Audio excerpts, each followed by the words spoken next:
Olá, meus irmãos, mais uma vez reunidos para a nossa aulinha, o nosso estudo do Livro dos Espíritos.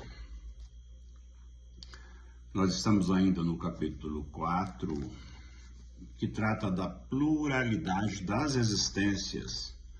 Na aula passada nós fizemos a pergunta 207, que já é do tópico semelhanças físicas e morais. Tá? Hoje faremos a 207A, dentro desse tópico de semelhanças físicas e morais. A pergunta é, 207A, de onde vêm as semelhanças morais que existem, às vezes, entre pais e filhos? Então, nós estamos falando sobre semelhanças morais, e não é moral, essa moral do conceito social, tá? A moral se diz as virtudes espirituais, Ou seja, as virtudes das leis de Deus, Não é lei dos homens, ok? A questão moral aqui, ela é colocada dessa forma. De onde vêm as semelhanças morais que existem, às vezes, e não é sempre, entre pais e filhos? A resposta dos espíritos são espíritos simpáticos, atraídos pela afinidade de suas inclinações. Então, todo espírito, obviamente, assim como inclusive aqui, aqui no mundo encarnado, as pessoas se reúnem de acordo com suas afinidades, correto? Quem gosta de rock vai num lugar onde canta rock, toca rock, quem é de uma tradição regional vai para outro lugar, enfim.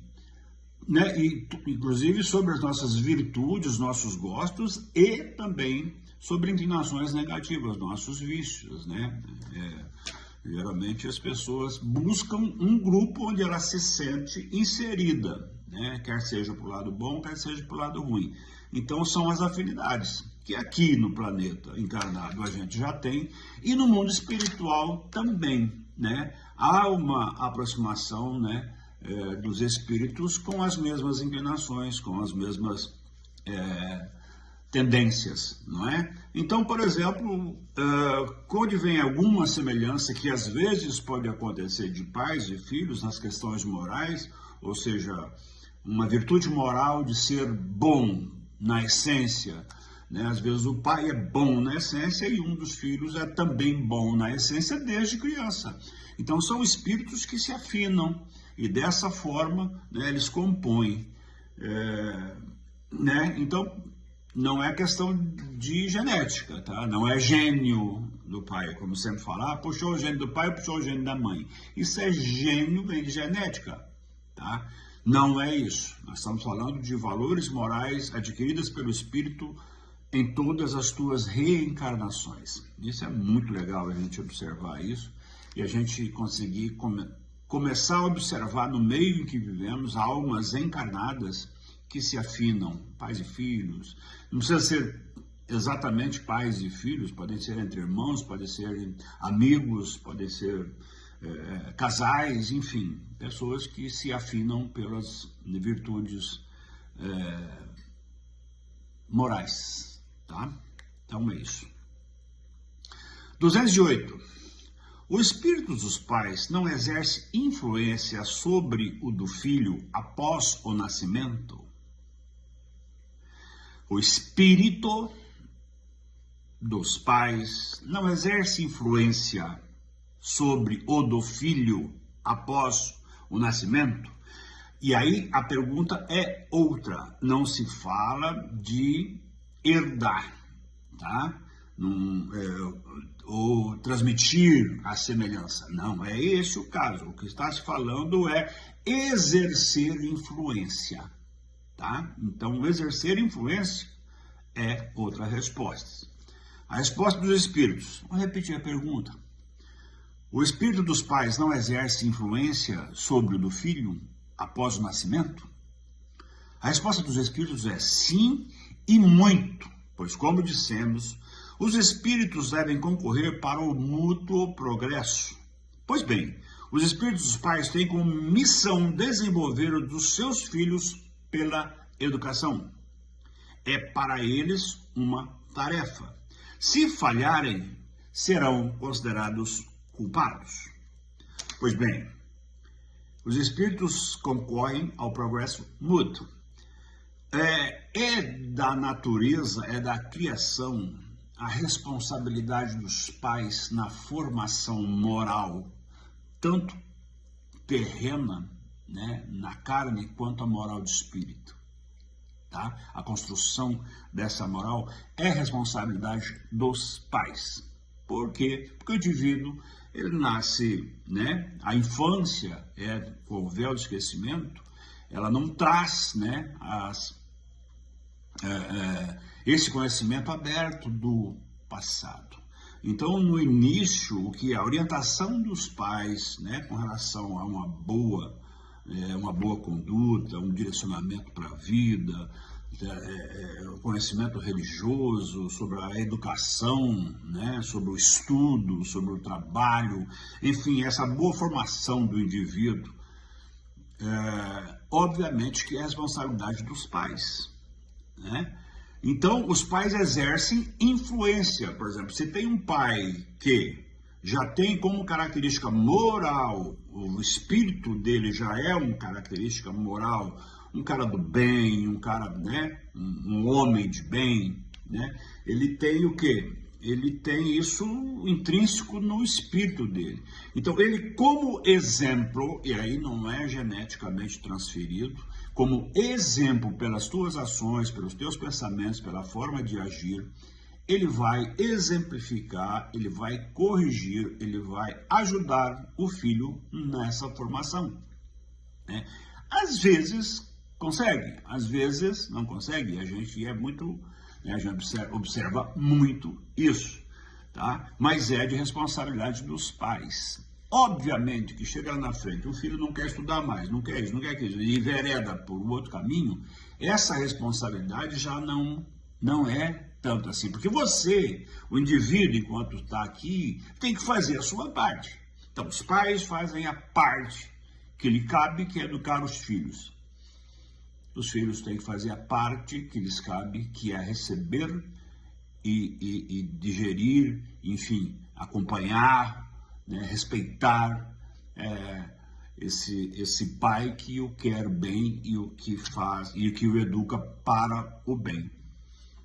Nem sempre acontece, né? A grande maioria das vezes acontece, a gente sempre segue os conselhos, né, o direcionamento dos pais, mas às vezes não acontece, tá?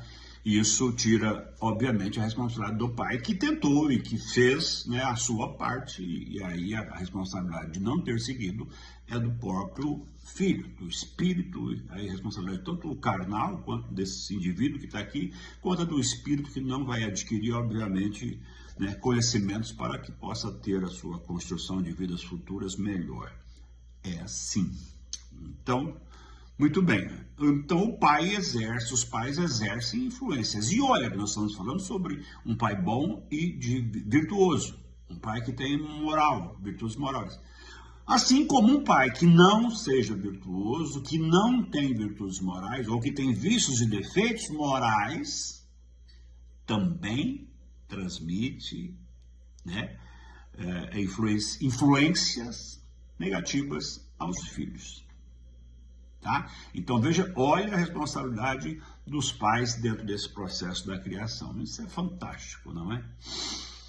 Pois bem, sigamos.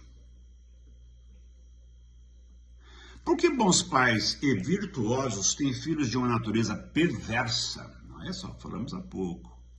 Ou seja, por que as boas qualidades dos pais não atraem sempre pela sintonia bons espíritos como filhos? Vamos repetir.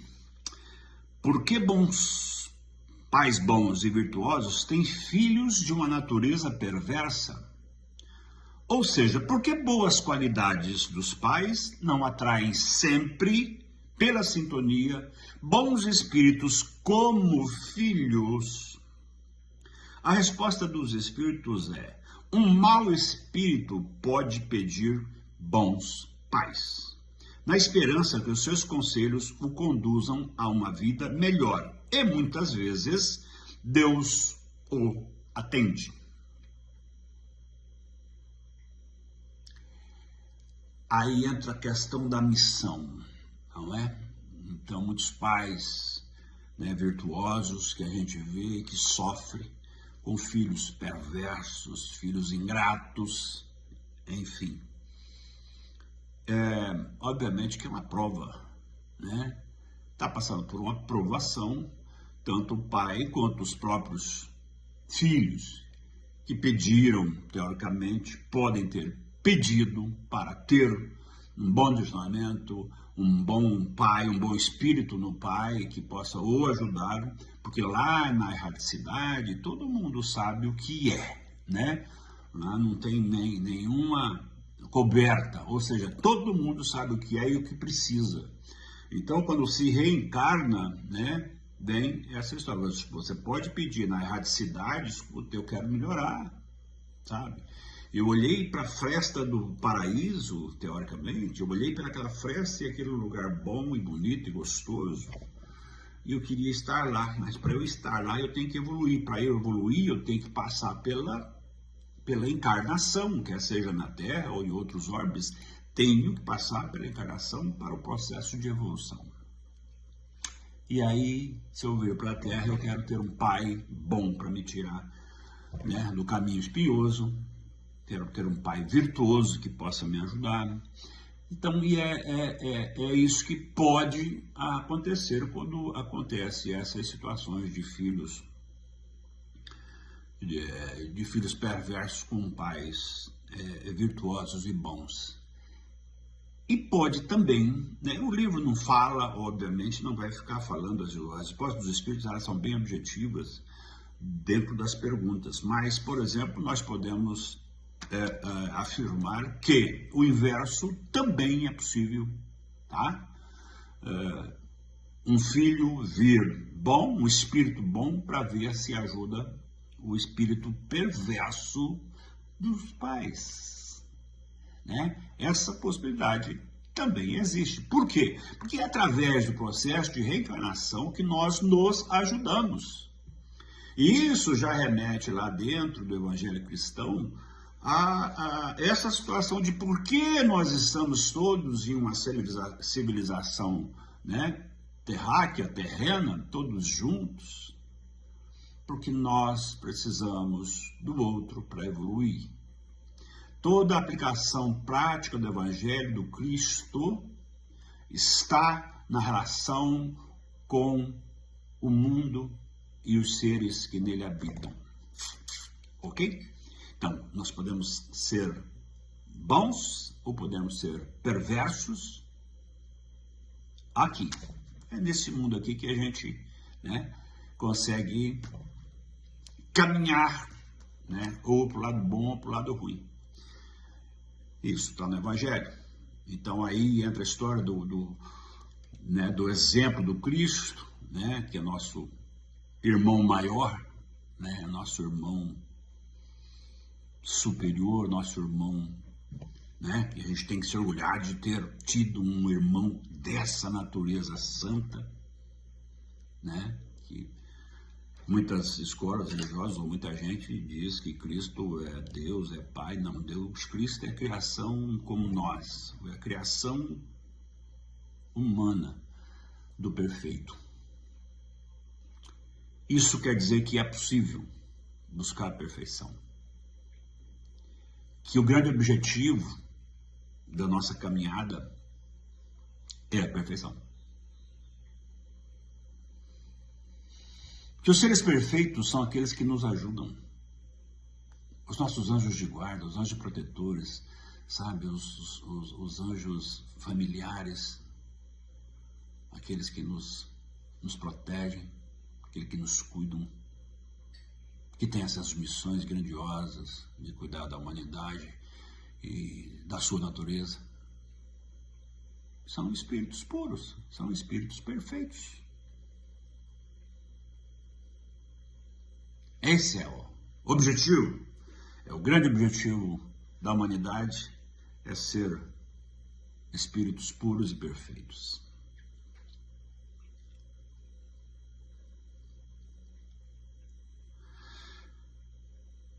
(209) Por que pais bons e virtuosos têm filho de uma natureza perversa?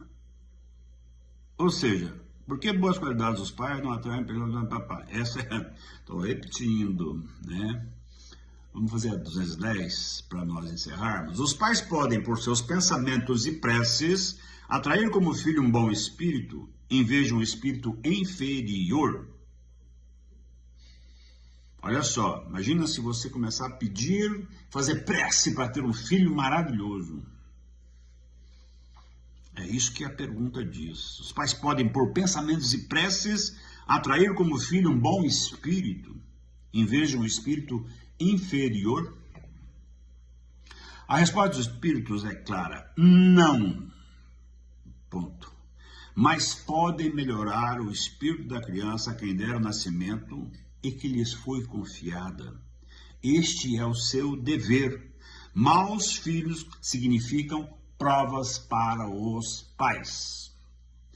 Então a gente, primeiro, através de preces, pensamentos e orações, nós podemos sim pedir.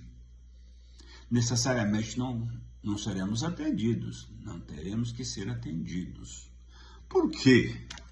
Porque as nossas missões também já estão lá, né, num projeto kármico, numa combinação anterior do que nós temos que passar e tudo que nós devemos, todos os nossos débitos e créditos.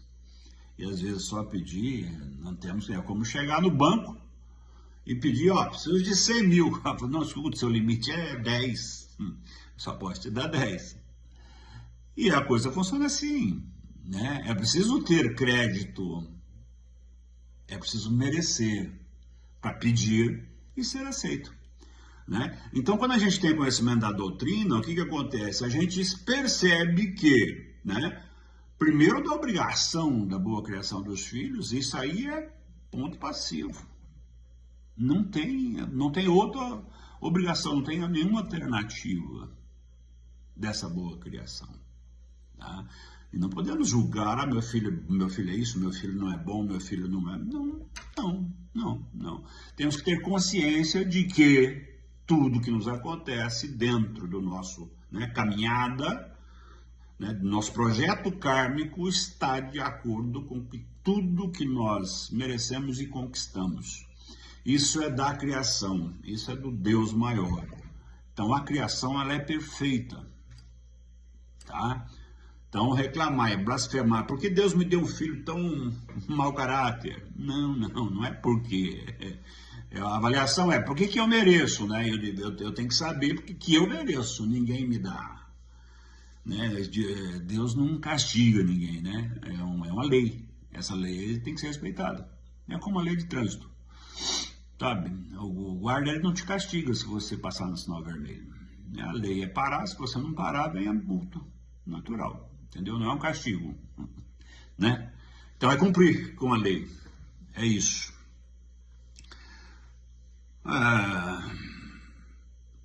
E as preces, né? E as preces, obviamente, que elas têm um grande poder, obviamente, a gente sabe disso. Nós não estamos querendo aqui dizer que as preces não têm poder. Né? Não consegue atrair porque a prece é fraca? Não. A questão é do merecimento mesmo, né? Então vamos continuar orando sim, para que nossos filhos sejam caminhando bem, para que tudo aconteça da melhor forma para eles, que toda a nossa indicação, a nossa orientação seja seguida e dê certo.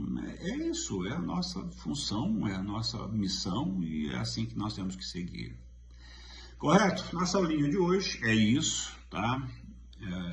Tá muito legal esse capítulo aqui com essas perguntas e respostas assim que nos trazem muito esclarecimento sobre essa relação, né, relação com os espíritos, né, das nossas semelhanças físicas e morais, né, dentro desse contexto da pluralidade das existências, tá? Nem sempre estamos, né, podemos encarnar, né, a carne que nós conhecemos aqui no planeta Terra é uma, e essa encarnação pode ser em outro, e a carne em outro orbe, em outro planeta, pode ser outra, de outra forma também, né? Mas é isso, tá? Uma boa semana para todos, até a próxima. Que Jesus abençoe.